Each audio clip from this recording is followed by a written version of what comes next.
Good morning students. आज हम लोग अपना सब्जेक्ट पढ़ेंगे फिजिक्स, क्लास 9th की। Okay, as you know me, those who recently join RLP public school, let me introduce myself. I am Amit Kumar. I done my BTech from Rajasthan Technical University, Kota. I have 3 years of teaching experience. Now we start physics.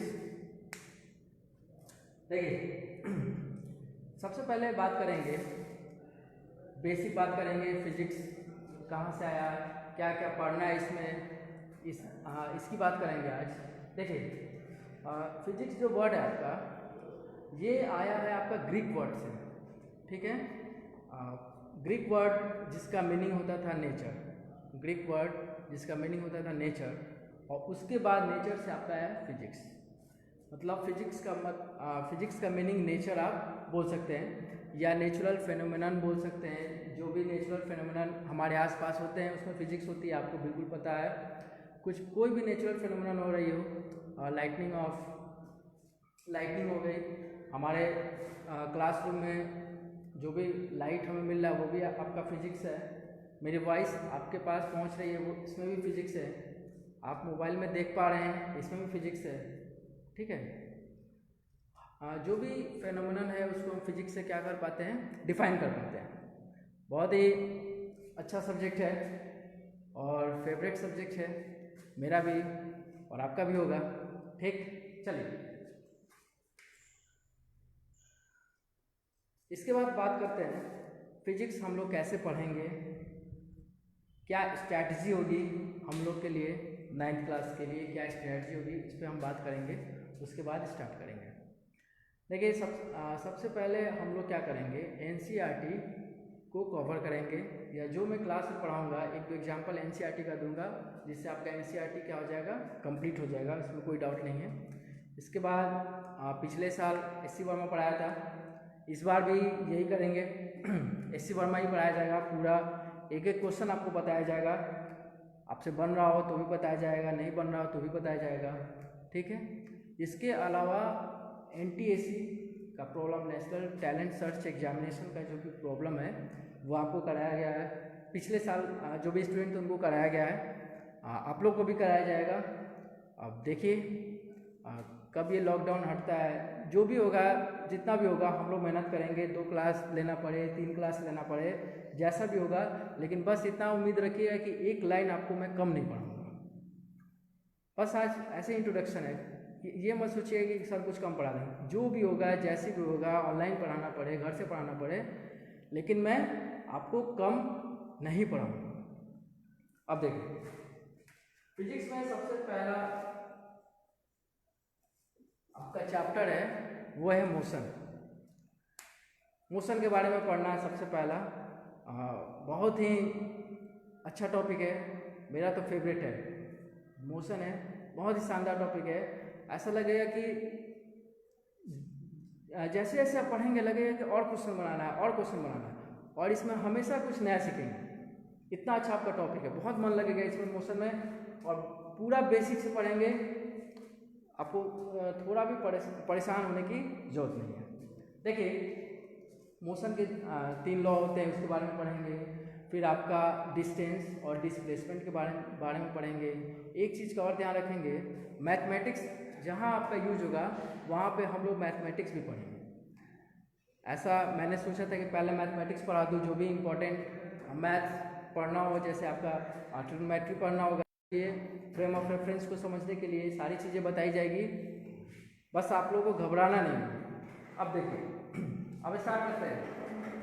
Motion में जो सबसे पहले scientist का नाम आता है Newton. वैसे जो आपका मोशन का जो फर्स्ट लॉ है वो एक्चुअल में गैलीलियो का है। ठीक है ना, अगर एग्जाम में आ जाए कि फर्स्ट लॉ किसके द्वारा दिया गया है तो गैलीलियो ऑप्शन में तो वो देना पड़ेगा। ठीक, जो भी आपका क्लासिकल मैकेनिक्स है, ये जो आपका मोशन है मैकेनिक्स का पार्ट है, मैकेनिक्स में काइनेमेटिक्स का पार्ट है। ठीक है ना, काइनेमेटिक्स का मतलब काइने मतलब होता है मोशन, मैटिक्स का मतलब होता है मैथमेटिक्स। मतलब इस मोशन में जो मैथमेटिक्स यूज होता है उसको हम काइनेमेटिक्स पढ़ते हैं। और काइनेमेटिक्स में हम 3 टर्म पढ़ते हैं, 1 dimension motion, 2 dimension motion, 3 dimension motion. आप लोगों को केवल पढ़ना है 1 dimension motion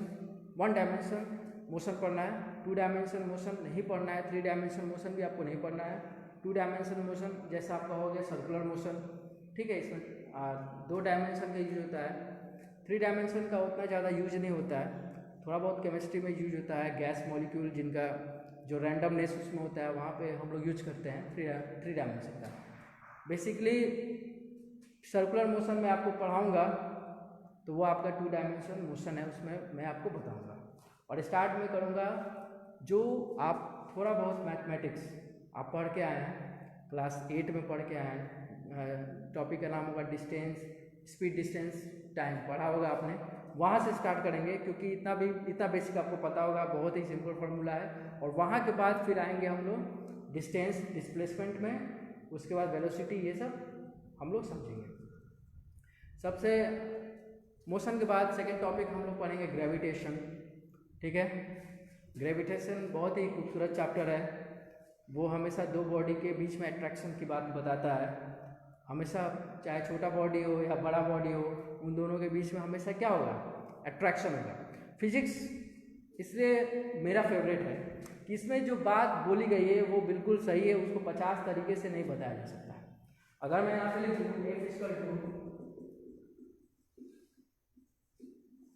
F equal to m है, तो चाहे जहाँ भी ब्लॉक होगा मुझे यही फार्मूला यूज करना पड़ेगा, ठीक है। 5-6 तरह की बातें नहीं है, जो भी जैसे भी पढ़ाएगा बिल्कुल यही पढ़ाएगा, ठीक है। यहाँ पे आपका फोर्स क्या है, वेक्टर क्वांटिटीज है। अब देखिए इसमें एक साइंटिस्ट ग्रेविटेशन में काफ़ी मतलब इनका योगदान रहा। ग्रेविटेशन क्या पूरा आपका मैकेनिक्स में, इवन आपका कैलकुलस में, जैसे कैलकुलस ऑफ वेरिएशन, बहुत सारा इन्होंने मैथ में, लाइट में, आपका मैकेनिक्स में इन्होंने योगदान दिया है। न्यूटन साहब, ठीक है ना, बहुत फेमस। हम लोग भी बहुत उनका मजाक कभी कभी, ठीक है ना। अब देखिए क्या होता है, जैसे ग्रेविटेशन में हम पढ़ते हैं कि जब भी देखिए आज का जैसा सिचुएशन चला ना, हम लोग क्वारंटाइन है, वैसे ही क्या हुआ था कि जब उस समय प्लेग फैला हुआ था, न्यूटन साहब के टाइम प्लेग फैला हुआ था, तो उनका भी यूनिवर्सिटी 6 मंथ के लिए बंद कर दिया था। उसी समय उन्होंने ग्रेविटेशन का लॉ दिया था। ऐसा कहा जाता है कि एक सेब उनके सर पे गिरा, ठीक है ना, और उसके बाद आप समझ ही रहे हैं हमारी लाइफ खराब हो गई। क्या कुछ हम लोग बचपन में सोचते थे कि अगर वो पेड़ ही गिर जाता तो क्या होता है, ठीक है। हम लोग भी ऐसे सोचते हैं कि यार सेब गिर गया, उठा के खा लेते, इतना क्या सोचे। लेकिन अच्छी बात है, बहुत अच्छा नॉलेज फिजिक्स पढ़ने का मौका मिला हम लोग को, इतना अच्छा, बहुत हमको तो पर्सनली बहुत ही, मेरा बहुत ही फेवरेट है, ठीक है ना। कई लोग इसको बोलते हैं it is the king of science, mathematics को भी बोल देते हैं it is queen of science. बेचारे केमिस्ट्री वाले उसको बोल देते हैं स्टाम्प कलेक्टर, मतलब रटा है। लेकिन ऐसा कुछ नहीं है, केमिस्ट्री भी आपका काफ़ी इंटरेस्टिंग है। एक्सेप्शंस बहुत ज़्यादा है उसमें, यहाँ पे एक्सेप्शंस क्या है, काफ़ी कम है। चलिए हम स्टार्ट करते हैं।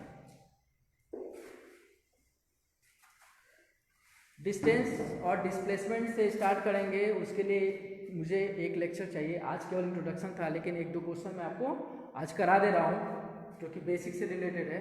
नेक्स्ट जब भी हम मिलेंगे तो सबसे पहला टॉपिक हम लोग का होगा पोजीशन, उसके बाद डिस्प्लेसमेंट एंड डिस्टेंस। न्यूमेरिकल्स हम लोग बहुत ज़्यादा करेंगे, आपके एग्जाम में ज़्यादा आता हो नहीं आता हो इससे हमको मतलब नहीं है, बस मैंने ये ऑब्जर्व किया है कि जितना ज़्यादा हम न्यूमेरिकल करते हैं उतना ही हम इस सब्जेक्ट को सीखते हैं। हमारा अंडरस्टैंडिंग पावर बढ़ जाता है जब हम न्यूमेरिकल ज़्यादा सॉल्व करते हैं, ठीक है ना। उसका एप्लीकेशन है, ये एक्चुअल में क्या है, एप्लीकेशन है, नेचर के बारे में पढ़ना होता है। चलिए तो बेसिक फॉर्मूला मैं आपको एक बता देता हूँ। स्पीड इक्वल टू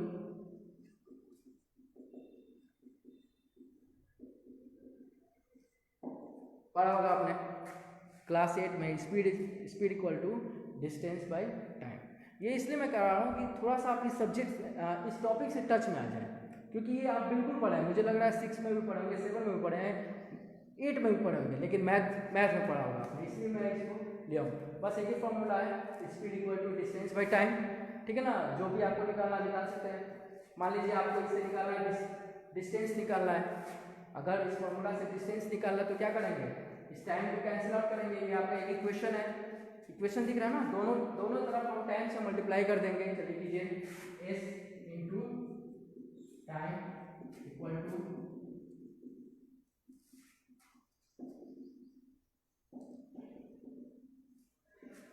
देखिए दोनों तरफ दोनों इक्वेशन में हम टाइम से मल्टीप्लाई कर दिया। आपको मैं बता दूं, अगर कोई इक्वेशन होता है उसमें हम जो भी ऑपरेशन हम करते हैं, या तो एडिशन कर रहे हो या सब्ट्रैक्शन कर रहे हो, दोनों तरफ हम कर रहे हो तो कोई फर्क नहीं पड़ रहा है, और यही तरीका है करने का। यहाँ से आपका क्या हो गया, डिस्टेंस निकल गया, speed into time.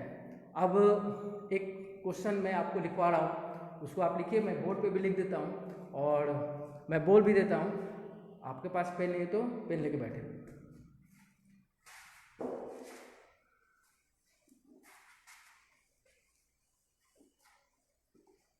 Basic question है, लेकिन आपको थोड़ा सा दिमाग तो लगाना पड़ेगा। बेसिक क्वेश्चन है, देखिए। अच्छा मैं बोर्ड पे लिख देता हूँ।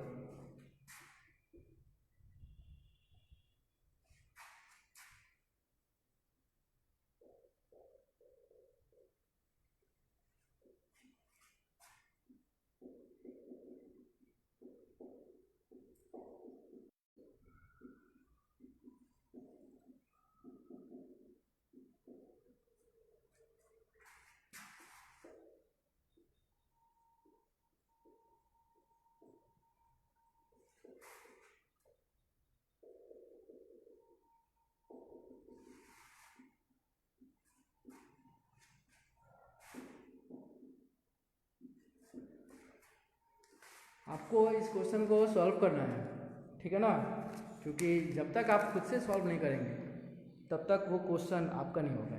हमेशा याद रखिएगा, अगर टीचर क्वेश्चन को सॉल्व करता है तो उसकी प्रैक्टिस होती है। जब तक आप खुद से नहीं करेंगे कम से कम 2 या 3 बार, वो क्वेश्चन आपका नहीं होगा। ये हमेशा याद रखिएगा। और देखिए फिजिक्स कई बच्चों को टफ लगती है, मुझे भी लगती थी, लेकिन लगती थी एकदम कन्फर्म है, मुझे लगती थी, मुझे उतना अच्छा नहीं आता था। लेकिन जब भी मैं क्वेश्चन सॉल्व करता था, और मैं क्वेश्चन सॉल्व करता था, अगर क्वेश्चन बन गया तो ठीक है, नहीं बनता था तो उसमें 2-3 घंटा तक सॉल्व करता था। पता नहीं क्या कौन कौन सा इक्वेशन लाता था। कई बार मैक्सिमम टाइम तो यही हुआ, क्वेश्चन नहीं बना, लेकिन 2-3 घंटा मैंने जरूर लगाया। तो फिजिक्स में ये बड़ा अच्छा लगता है कि जब तक क्वेश्चन बनेगा नहीं ना, बड़ा आपको बहुत अच्छा लगेगा। इसलिए आपके लिए एरर फ्री बुक भी लाना बहुत ज़रूरी है, इसलिए मैंने एस सी वर्मा का नाम लिया। कई बुक हैं जो काफ़ी हार्ड क्वेश्चन देती हैं, लेकिन मैंने उसमें एरर देखा है। कई बार मैं क्वेश्चन सॉल्व किया, मेरे से भी नहीं हुआ, मैंने देखा तो काफ़ी मतलब उसमें मिस्टेक था, इसलिए ऐसा हुआ, ठीक है। पर NTSC का प्रॉब्लम आपको पूरा कराया जाएगा। आप अपने सीनियर से पूछ सकते हैं, जो अभी 10th में गए उनको मैंने कराया है। और 10th के बच्चों को मैं कहना चाहूँगा कि कुछ बच्चे काफ़ी अच्छे हैं। मैंने जितने क्वेश्चन कराए 10th में, उन्होंने सारा किया। भले ही एक ही बच्चा किया हो या जो भी हो, लेकिन ऐसा कभी नहीं हुआ कि उस क्वेश्चन को मुझे क्लास में बताना पड़े और कोई नहीं बना हुआ, ऐसा कभी नहीं हुआ। उम्मीद करता हूँ कि आपको फिजिक्स टफ नहीं लगेगी। देखिए मैं आप बनाए स्टार्ट कर देंगे। A car travels 30 kilometre at a uniform speed. देखिए यहाँ पे एक टर्म आया यूनिफॉर्म स्पीड्स, आप जानते हैं, of 40 kilometre per hour and the next 30 kilometre at a uniform speed of 20 kilometre per hour, find the average speed. Uniform का मतलब होता है एक समान। यूनिफॉर्म का मतलब होता है एक समान।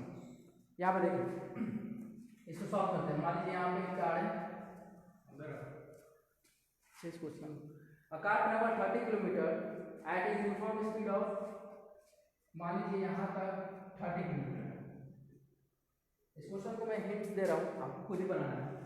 एक कार जो है 30 किलोमीटर चलती है, इसकी स्पीड क्या है आपकी 40 kilometre per hour and the next 30 kilometre. और बाकी का जो नेक्स्ट 30 किलोमीटर है, बाकी का जो नेक्स्ट आपका 30 किलोमीटर है, यूनिफॉर्म स्पीड ऑफ 20 किलोमीटर पर 20 किलोमीटर पर आवर। आपको निकालना है एवरेज स्पीड, आपको निकालना है एवरेज स्पीड। देखिए बिल्कुल बेसिक से जाएंगे। देखिए ए से स्टार्ट हुआ, अब देखिए 30 किलोमीटर चला, उसकी स्पीड क्या है 40 किलोमीटर पर आवर। उसके बाद क्या हुआ, फिर अगले 30 किलोमीटर तक उसकी स्पीड रही 20 किलोमीटर पर आवर। आप परेशान हो जाएंगे सर एक ही स्पीड होता तो बड़ा जल्दी अब बड़ा आसान से निकाल। देखिए एवरेज स्पीड इक्वल टू क्या होता है, फॉर्मूला मैंने लिखा था, टोटल डिस्टेंस, एवरेज स्पीड हो गया total distance by total time. Total distance को कितना हुआ 40 और 20 60। अब देखिए टोटल टाइम मान लीजिए यहाँ से यहाँ के टाइम को मैं T1 माना और यहाँ से यहाँ के टाइम को हम T2 माने। इसको T1 माना, इसको T2, इसका मतलब T1 प्लस T2, इसका मतलब ये हो गया कि T1 प्लस T2 मैं कर दूं। अब देखिए क्या ये T1 निकल सकता है, क्या ये T1 निकल सकता है, बिल्कुल निकल सकता है। यहाँ से देखिए यहाँ से T1 निकल सकता है। यहाँ से T1 कैसे निकलेगा बताइए, स्पीड इक्वल टू क्या होता है डिस्टेंस बाई टाइम होता है ना। अब इसका मतलब टाइम इक्वल टू क्या होता है डिस्टेंस बटा स्पीड हो जाएगा, इससे T1 कर देते हैं। तो T1 equal to D1, D कितना है आपका 20 किलोमीटर और S कितना है, स्पीड क्या है 40 किलोमीटर पर आवर। सिमिलरली आपका ये हो जाएगा T2 भी, T2 क्या हो जाएगा डिस्टेंस अभी भी सेम है 30 किलोमीटर और आपका स्पीड क्या हो जाएगा 20 किलोमीटर पर आवर।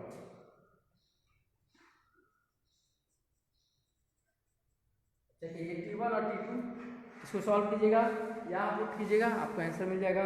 अब बाकी क्वेश्चन आपका नेक्स्ट वीडियो में।